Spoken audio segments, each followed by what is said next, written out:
안녕하십니까, 박사입니다. 이제 7개월째 접어든 바흐무트 전투가 막바지를 향해 달리고 있습니다. 그런데 역사의 우연인지는 몰라도 옛날 스탈린그라드 전투와 판박입니다. 스탈린그라드 전투가 1942년 7월 17일부터 시작돼 1943년 2월 2일에 끝난 점이 아주 유사합니다. 1943년 1월 31일 파울루스 원수의 북부군이 항복했고, 이틀 뒤인 2월 2일 독일 제6군의 남부군까지 항복함으로써 스탈린그라드 전투는 막을 내렸습니다.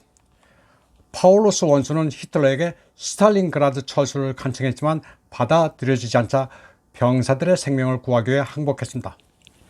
당시 히틀러 나치 정권은 파울루스 원수가 전사했다는 거짓 선전전을 벌였지만 얼마 안 가 허위 정보라는 게 들통나기도 했습니다. 스탈린그라드에 독일군이 항복하자 베를린에서는 2월 4일부터 6일까지 애도 기간이 선포됐고, 바그너 신들의 죽음에 나오는 장례식 행진곡이 울려 퍼졌습니다.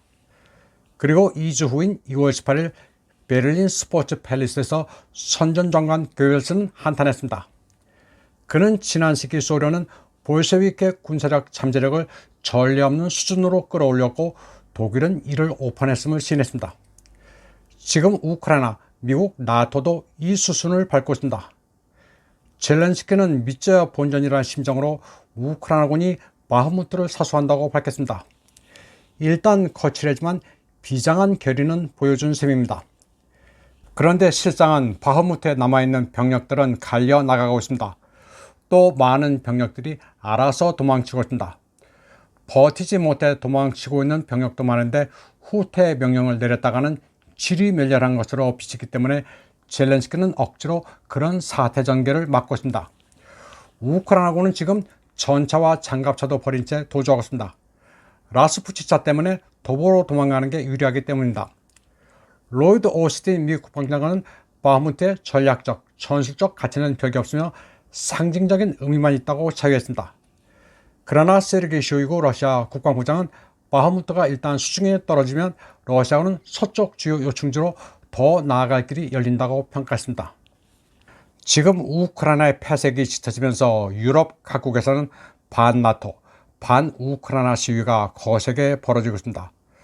프랑스는 전쟁보다 협상을 통한 평화를 지지한다는 여론이 절반을 넘었고, 이태리의 경우 이제 전쟁을 그만둬야 한다는 여론이 월등히 높습니다. 전반적으로 우크라이나 전쟁은 우리의 전쟁이 아니라는 외침이 점점 거세지고 있습니다. 왜 남의 나라 전쟁에 개입해 애꿎은 국민들의 살림살이를 도탄에 빠뜨리냐는 원성이 높습니다. 젤렌스키는 스탈린그라드 전투 이후 국제연맹에서 흔들린 나치 독일 히틀러의 유산과 비슷합니다. 요즘에는 젤렌스키가 뭐라고 호소해도 집단 서방 일각에서만 귀 기울일 뿐 세계 대다수의 나라는 무관심합니다. 스탈린그라드 전투 후 일본과 터키는 소련에 싸움 거는 것을 포기했습니다. 그리고 당시 중립국이었던 스웨덴과 스위스는 독립적인 운신의 공간을 더 키웠습니다. 게다가 나치 독일 제국은 동맹 내지 위성국들, 예를 들면 이태리, 루마니아, 크로아티아, 헝가리, 슬로바키아에 대한 장악력이 약해졌습니다. 이를 지금 상황과 비교하자면 컬렉티브 웨스트의 일방적인 지시를 무시하는 국가들이 늘어나고 있는 것과 같습니다. 흥미롭게도 스탈린그라드 작전을 수행하기 위해 나치 독일이 위성국 군대를 끌어모았다가 실패한 사례도 지금과 비슷합니다. 1942년 여름 나치 독일 참모장 요들 중장은 볼가로 군대 수를 늘리기 위해 동맹국, 위성국 군대까지 끌어모았습니다. 그러나 소련군의 반격을 견디지 못하고 먼저 도주한 이들이 그들이었습니다. 이태리군이 먼저 도주했는데 이는 무솔리니의 몰락을 가져오는 단초가 됐습니다. 반세기 후에도 이태리 학교 교과서는 볼가 대천을 두고 꽁꽁 얼어붙은 지옥이라고 묘사했습니다. 당시 나치에 점령당했던 폴란드에서도 스탈린그라드의 독일 항복을 통쾌하게 여겼습니다. 바르샤바 주택의 담벼락에는 단검에 찔린 심장을 그린 낙서가 나타났습니다. 심장에는 독일, 단검에는 스탈린그라드란 글자가 씌어 있었습니다. 단검은 러시아어로 킨잘입니다. 러시아군이 보유한 극초음속 공대지 미사일 이름입니다. 지금 경우는 조금 다르지만 나토 내에서도 헝가리, 터키의 움직임이 이와 비슷합니다. 컬렉티브 US의 하나로 엮여 러시아와 싸우는 것을 거부하겠습니다. 당시 소련 스탈린그라드 승리에는 프랑스도 기뻐했습니다. 1940년에 완전히 패배한 프랑스는 스탈린그라드의 위대함을 희망의 원천으로 바라봤습니다. 1940년 파리를 정복한 나치 독일 부대가 볼가 강변에서 패배한 제6군에 중출하는 것을 알고는 기뻐했습니다. 그래서 프랑스에는 스탈린그라드란 단어가 포함된 167개 도시 지명됐습니다. 또 이 시점의 흥미로운 점은 키예프를 지원하기 위한 서방의 전차 연대입니다. 시점도 절묘합니다. 스탈린그라드 전투가 한창이던 1942년 11월 히틀러는 그의 참모총장과 전차 지원 보강을 논의했습니다.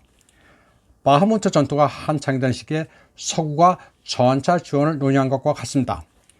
옛날에 히틀러는 티거 중전차를 투입하면 링의 상황이 근본적으로 바뀔 것으로 믿었습니다.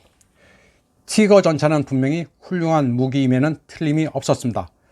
그러나 겨울 전투에서 어떻게 작동할지 실전에 투입되기 전에는 알 수가 없었고 보급 병참적으로 고장도 많이 났습니다. 결국 전세는 바꾸지 못했습니다. 당시에도 히틀러는 티거 전차를 게임 체인저로 여겼습니다. 지금 티거를 레오파르트로 바꾸면 그때나 지금이나 돌아가는 상황이 똑같습니다. 이번 방송은 여기까지 하겠습니다. 시청해주신 여러분 감사합니다.